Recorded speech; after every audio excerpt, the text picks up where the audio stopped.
looking at this, na talagang umiikot kayo kung saan-saan, how do you decide the route kung saan titigil?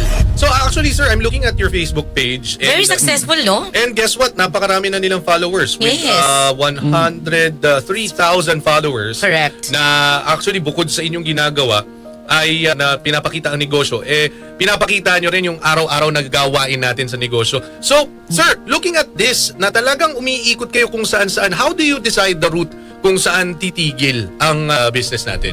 So ang regular po namin na ginagawa, halimbawa mag-expand po kami ng panibagong branch or ng mobile card, ini-study po talaga namin yung lugar. Pero sa business model namin, since 5 years na namin siya na ginagawa, matik po na malakas talaga kami pag school, lalo na yung presyo po namin, 39 pesos. Kaya And nga the rice, mura. Then may 69 kami.